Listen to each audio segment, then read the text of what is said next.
முள்ளங்கி கிழங்கு வைக்க ஆரம்பிச்சிருச்சுங்க பாருங்க. குட்டியாக ஒரு பிஞ்சு சின்னதாக. நான் அப்படியே எல்லாமே அப்படியே கிழங்கு வைக்க ஆரம்பிச்சிருச்சு. கொத்தவரங்காயும் நல்லா வளர்ந்துட்டுருக்கு. இன்னொரு 10 நாளில் இதுவுமே பூ வைக்க ஆரம்பிச்சிடும்.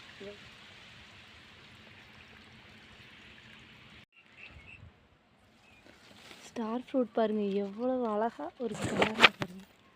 நல்லா ரெட்டிஷாக இருக்குது. அப்படியே கீழே பார்த்தீங்கன்னா க்ரீனாக. இது ஒரு கலராக இருக்குது, இது ஒரு கலராக இருக்குது. ஆனால் பார்க்குறதுக்கே ரொம்ப அழகாக இருக்குது. இது ஒரு மரம் இருந்தாலே போதுங்க. இதுக்கு சீசன்லாம் கிடையாது. காய் இருந்துகிட்டே தான் இருக்குது. இப்போ இந்த காய் எல்லாமே பழுத்து முடிச்சு அடுத்தே இலையெல்லாம் உதிர்ந்து மறுபடியும் பூ வைக்க ஆரம்பிச்சிருது. இப்போ பாருங்கள், இதில் இன்னும் எவ்வளோ பூ இருக்குது.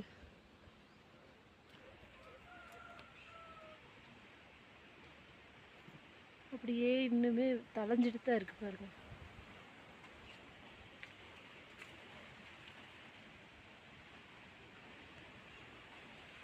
இந்த மரம் வச்சது கொஞ்சம் இடைவெளியெல்லாம் வச்சுட்டோம். அதனால இந்த மரம் வளர்கிறதுக்கு இடம் இல்லாமல் போச்சு. பாருங்க, இந்த ராமர் சீதா மரம் இதை போட்டு அமுத்திக்கிட்டு இருக்கிறதுனால இது பெருசாக முடியாமல் அப்படியே இருக்குது.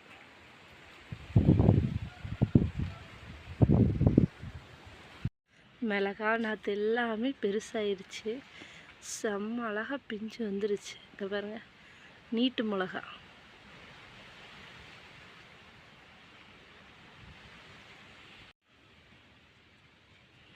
இந்த செடியிலையும் வந்துருச்சு. அப்படியே பிஞ்சு இறங்கிட்டு இருக்குங்க. இந்த செடியிலையும் பிஞ்சு வந்துருச்சு.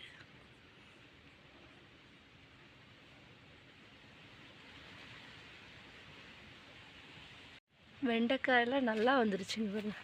இதெல்லாம் இனி எடுக்கலாம். இந்த காயெல்லாம் எடுக்கலாம். இங்கே சிகப்பு வெண்டையை பார்த்தீங்கன்னா இதெல்லாம் நான் முத்தி போச்சு. இந்த காயெல்லாம் ஊருக்கு ஒரு 4 நாள் போயிட்டோம். அது எல்லாமே எடுக்காம விட அப்படியே ஃபுல்லாக முத்திடுச்சு. இதெல்லாம் இனி விதைக்கித்தான் விடணும். இது நல்லா இருக்கு, இது எடுத்துடலாம். ரசாணி காய் பாருங்கள் எவ்வளோ பெருசாகிருச்சுன்னு. இனி இதை எடுத்துடலான்னு நினைக்கிறேன். நல்லா பெருசு.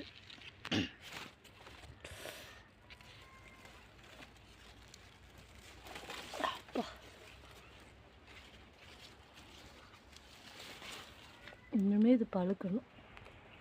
ஆனால் நல்ல பெரிய காய். அவரைக்காய் கொஞ்சம் இருக்குது, அதையும் எடுத்துக்கலாம்.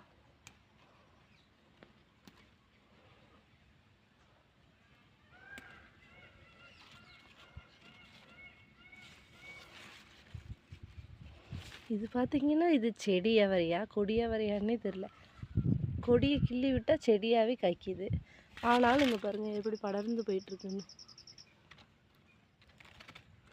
நானும் சரி படர்ந்து போட்டுன்னு விட்டுட்டேன். இதில் சிகப்பு வெண்டையும் இங்கே பச்சை வெண்டையும் இருக்குது, அதையும் மட்டும் எடுத்துடலாம்.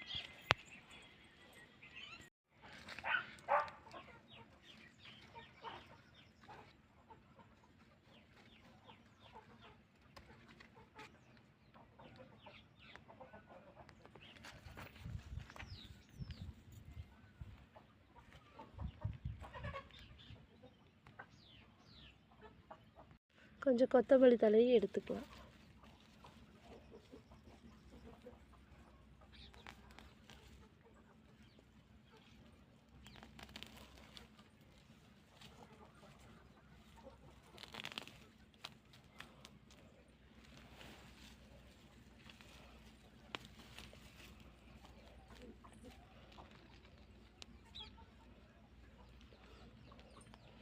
தொய்யக்கீரை நம்ம கடையிலுக்கு கொஞ்சம் பருப்போடு போடுறதுக்கு இருக்கிற தொய்யக்கீரை ஃபுல்லாக எடுத்துடலாம்.